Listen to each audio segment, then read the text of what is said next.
that story's really interesting. That's a funny story. That's a good joke. Now the boring part. But I'm going to tell a story today. I'm going to mix it up and tell a story that I got from Food for the Soul, this series, this commentary that I was reading. I hadn't heard this story before. I thought it was good, by Peter Kreeft, Food for the Soul. It's a really great series of books. But here's the story, this pithy story that I'm going to share. I'm going to go old school here, homily style. Tell a story, talk about the story. The story is this. And again, I didn't write this story. This is from, I don't know where he got it, but I thought it was good. There's Fong on a path.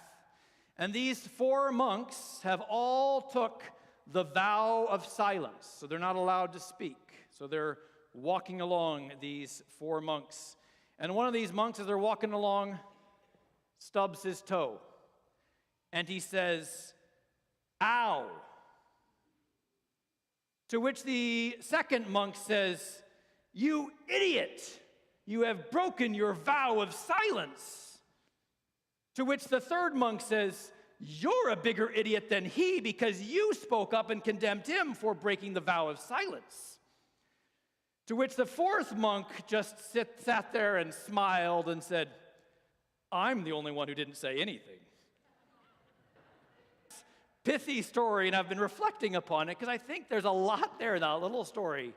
Because our gospel see that splinter that's in somebody else's eye, and all of our attention goes to that tiny splinter, and we have this big old wooden beam sticking out of our own eyes, and we just don't see it. It's a crazy, weird image. Big beam, log beam coming out of an eye. And I just have this image of like everyone walking around bunking their beams all over, and no one's seeing everything except for the splinter over there, right?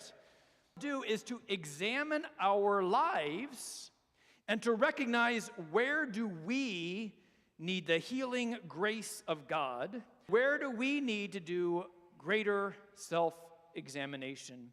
And where do we need to go recognizing our faults and saying that we recognize what we have done and that we want to improve?